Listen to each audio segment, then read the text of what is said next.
My story of survival. Since I have started posting here, I figured it was time to tell my story to any who would listen. I hope it helps some of you currently going through the hell that is D-Day +1 to D-Day +3 years.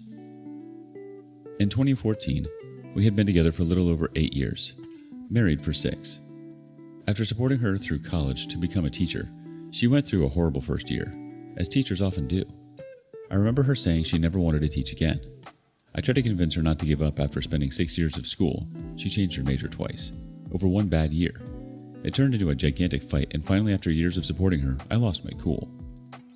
Fine, give up on it then, but you have to work. We can't make it on one income. After a few months, she found a job paying well below what she made as a teacher. I thought this was behind us, and that we were getting by just fine. Then my dad passed away. My dad and I had a strange relationship. My parents divorced when I was 12, and he was never really around, and when he was at the bar. Once he was diagnosed with heart failure, my dad began to try to reconnect with his family in his own strange way. But sadly, he had a time clock on his life at that point. My dad was taken off of life support and was given hours. He hung on for 10 days. It was absolute misery. I was a complete wreck. When he passed, we began to learn the hard way just how bad he was with finances. He left his kids a pile of debt to deal with. Naturally, you can assume I wasn't the most pleasant person to be around. I was struggling with the crap sandwich my dad left, and while I was angry at him, I was still grieving my father. If any of you have lost a loved one, you know how hard it can be. You are fine one moment, then out of nowhere, you are a sack of tears. Fast forward a few years to the winter of 2017. A mutual friend and chair of our local NerdCon puts on a Facebook he's getting a divorce because his wife cheated on him. My ex happened to be in the neighborhood and stopped by to talk to him. Her story, I'm convinced this is when the cheating started. I found it a little strange she stayed there for 5 hours, but I'm a trusting person and believed her account of them just talking. The months go by into the spring, and she is talking to him more and more. I'm getting a bit bothered by it, and I express that her talking to him is starting to make me uncomfortable. This gets downplayed as me being paranoid. I had a right to be. She went behind my back to have a talk with an ex before we got married. She needed closure, she said. Meh. The last weekend of April 2018, I'm going on a business trip to Vancouver, British Columbia. She tells me since she is home alone, she hated being by herself, often would have her mother come over and stay if I was away on weekends. Red flag? She is going to go out on a totally platonic date with this guy. I am not happy about it, knowing this guy is vulnerable and it's just not a good idea. She goes anyway. At the time, we had geolocate on our phones in an effort to curb text messaging while driving, so if either one was concerned, they could check the GPS tracker and see that we were on our way home. Her idea, red flag. Out of paranoia, I check to see if she is home and she says yes. I check the tracker and notice she is still out with him. I tell her I know she is still out and to please go home as it is late. She gets pissed and doesn't talk to me the rest of the night. I try to work through the next day. She says she is again going over to his house. I am pissed at this point and implore her not to go over there, that this guy is vulnerable and I am worried he is going to make a pass at her. She blows me off and shuts off her GPS tracker. Sunday rolls around and I am on a flight home and she is suddenly all cutesy and crap. My alarm bells are going off like crazy in my head. Something is wrong. I get home late, had to bum a ride. She was supposed to pick me up, and I find her on the couch asleep. A week of weirdness goes by and I am being gaslighted into feeling like I was being overly possessive and paranoid. I find out that weekend that she only kissed him after a long heartfelt conversation, and that she is feeling like our marriage isn't worth saving. I spend 2 days trying everything I can to fix things. Pick me dance, she made up her mind. She decides to take the dog for a walk, and out of a moment of ultimate paranoia, I log into her tablet and open her email. That's where I found the undying profession of love to this guy and how she wants to leave me. I am absolutely crushed. The room starts spinning and I completely lose it. I can't breathe. I call her and tell her that I know. She rushes home and I ask her flat out, "Do you want to be with him?" "I think I do." It is at this point I fly into an absolute rage. I tell her I can't be near her right now and need to leave. I go get a hotel room for the night. It is at this point she leaves and goes to his place to spend the night. Knowing she left the dog, I check out and go home to take care of our pup. Even though it was completely over, I lay out all our wedding photos, all the pictures of us from the last 11 years, all of it on the kitchen table. She comes home and I make her sit and look at the pictures. Don't give up on this. Don't give up on us. Please do not throw away 11 years for someone you hardly know. What she said in response to something that took me years to get over. "You are effed up. The other man has his crap together. I need time to decide." And she leaves. I sit there, crushed, knowing it's all over. I noticed she left her tablet on the counter, logged in. Temptation got the better of me, and I opened her messaging app. "I am waiting for you in bed." To him. I knew at that point it was over. I flew into a rage, smashed the wedding photo on the wall, called her and told her to come get her crap. It will be ready for her when she comes by to pick it up. My brother, bless him, I owe him my life, helps me stack up all her crap on the front porch to pick up. Now, I know I could have handled crap better. Hindsight is 20/20, but the woman that I adored, made sacrifices for, did everything I could do to keep her happy, had just shacked up with another man. She immediately moves in with him, changes her cell phone plan from mine to his, the same day, and this jackass goes to the convention that I was part of the staff for and proclaims his love, and that if anybody doesn't support them, they are kicked out. I am naturally banned from the convention, so not only did I lose my wife, I also lost my tribe I thought that had my back. The convention goes off 4 weeks later. She has fully moved in with him at that point and plasters pictures all over Facebook hanging all over him. Meanwhile, while she is off on trips and flaunting her new relationship, I am pulling favors from family and what little friends I have left to move things out of our house and get out before the lease ends.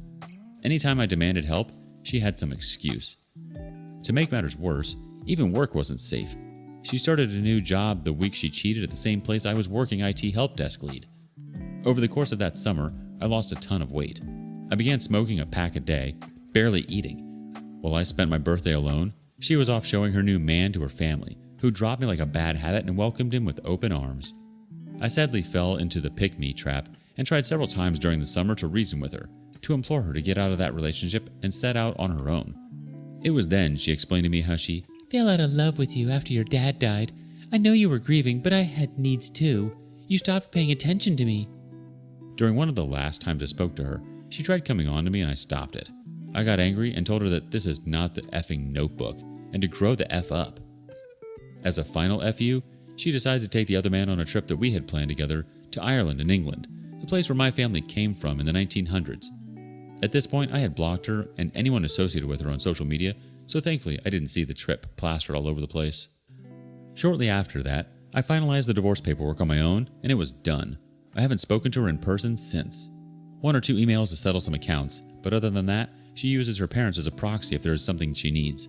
I exercised no contact with her and anyone associated with her. Sadly, that meant many friends who took her side or felt remaining in the conversation was far more important than keeping a friendship with me. Throughout this entire ordeal, I found a fantastic therapist. He helped me realize that none of this was normal, and I was trying to react the best way I could in an extremely effed up situation. His words. I learned through therapy and explaining what happened that there was nothing I could have done to prevent it, and all her excuses were baseless and not a justification for infidelity. I learned, all in all, I have good coping skills, and I did the best I could have given the circumstances. I began working on being a better person and trying to let go of all this horrible, awful crap. Taking time for self-reflection, self-care, etc. I remember the last thing he said to me before I stopped seeing him. "There is nothing I have left to teach you. Go forth and conquer life, my man. You've got this." First step I made for myself was getting out of that work environment. Seeing her constantly and working in the same office as her and several of her friends was torture. It was hard because I had invested so much of my life and energy into that job. I landed a great job back in my hometown. I worked for a school district. I loved being around the kids. I feel a sense of purpose I think I needed. I have my good days and bad. Sometimes I will hear things about her and her life, and it upsets me. But it doesn't floor me like it used to. I learned she married the guy this summer. About 3 months, he divorced his wife. Yeah, took him 3 years to divorce his ex, but was living with another woman. From what I gather, she's incredibly skinny, looks tired all the time, and doesn't go anywhere without his permission. The hardest thing for me still is that I had no way to house our dog in the divorce, so she got her. I miss that dog. A few times she tried using the dog as an excuse to see me, to gaslight me. It was a painful decision, but I had to end that too. Thankfully, that year of hell known as 2018 had a silver lining. I got a puppy. She is 2 now, and is the best dog I have ever had. Currently sleeping on my foot as I type this. The other is that we never had kids. I know it's a mercy. She never wanted to have kids because it would ruin her body. But my biggest dream was to be a father. I am still single and probably will be for a while. Thanks, COVID, you dick. I am pushing 40 now, and I am doubting that will ever be a reality for me, but the future isn't written, so I can hope. Since leaving the rubble of the life we built together, I got to reconnect with my family. My relationship with them has never been stronger. My mom commented that she got her son back. I began saving for the first time in my life. Since I am no longer working for another person to spend my money, I have very fulfilling hobbies that I would have had to make a federal case for before. I finally learned to love myself again, and so many years of feeling like I was the reason our marriage fell apart. I know my truth. I was a good husband, flawed, sure, but supportive, kind, and not the monster she made me out to be. D-Day plus 3 years is coming up this April. I can't believe how far I have come since then. I still have bad days. It still hurts sometimes, but that's grief. Grief never goes away. You don't get over it. You simply learn to manage it. If you've made it this far, thank you for reading my story. Update. 3 years is a long time, but karma finally came, it seems. Full disclaimer, I am not one to subscribe to the karma thing. I have seen far too many people get away with awful things with seemingly no consequences. I gave up on waiting for it to happen to my ex because it wasn't helping me get to a better place mentally or emotionally. Then I spotted her in a crowd at a brew fest. I almost did not recognize her. She looks awful. Whatever is going on with that sack of turds she left me for and married must be taking its toll.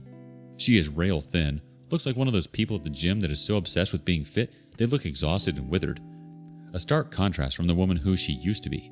She is 33 and easily looks 10 years older. By instinct, I looked away and avoided eye contact. From what my brother says, she clapped her eyes on both us waiting in line for a beer and got the hell out of Dodge. Later, I'm catching up with old friends that had my back during the whole thing. I learned that she and her husband, affair partner, are really struggling financially. The convention he rules with an iron fist and kicked me out of, along with anyone who spoke out against him, is being investigated by the IRS, and that many of the people around them are seeing them for the toxic a-holes they really are. My response to hearing the news about how rough she looks or how her life seems to be floating in the toilet? She did this to herself. Update. Progress. 4 years ago, almost to the day, the woman I pledged my life to, forsaking all others, cheated on me. It took 6 brutal months to divorce and get no contact to stick, mostly for me. I am posting this for those who are currently going through the gauntlet and maybe answer some questions. It still hurts, though not as much as it did all those years ago. Like a physical open wound, it eventually heals, but the scar will remain. Sometimes scar tissue will hurt. In those first few months, you cannot trust yourself at all. I was manipulated several times into being her emotional cry pillow for something she did to us. Why was I consoling her when she was the one who wrecked everything? Because I still cared about her. Unlike her, that love I had for her wasn't fickle. It takes a long time to learn how to not love someone anymore. Any friends who say, "I'm not choosing sides," is someone you need to distance from. They chose a side, and it wasn't yours. I had a friend of 20 years. In retrospect, they were toxic AF. Claimed they were not taking sides and wound up becoming friends with the affair partner. I suspect to climb the social ladder. Tell your story. Be unapologetically honest. Cheaters are famous for painting a narrative to everyone that the betrayed spouse is an awful person in a feeble attempt to justify their cheating. The best way to combat this is to be honest. It is no longer your responsibility to keep their secrets. Do your absolute best to maintain no contact. It is very hard to do sometimes. I have failed at it a lot. Block them everywhere. Best option, if you can afford it, is to have communication done through a third party. You do not have to forgive them. Use that energy forgiving yourself. You do not have to get back out there and meet someone new. Do it when you feel ready, not when others say. You're going to hear invalidating comments from ignorant people. Get over it. It takes two to tango. There are two sides to every story, etc., etc. Comments like these come from a place of ignorance. They haven't gone through what you have. They do not understand. I hope this post can be a good place for those of us who are farther along the path to help those who are pulling themselves out of the quicksand of despair. That is what I love about this community. People are here to help. We have a comment from Nero Aldrin 20. Living your best life is the best revenge. And another comment from Napkin Basket. Love this post. Thank you. I'm 4 months in and need to hear this kind of thing regularly if I can. And lastly, from Iron Main. Any friends who say, "I'm not choosing sides," is someone you need to distance from. I learned this in my early to mid-20s and most likely the reason why I keep a small inner circle.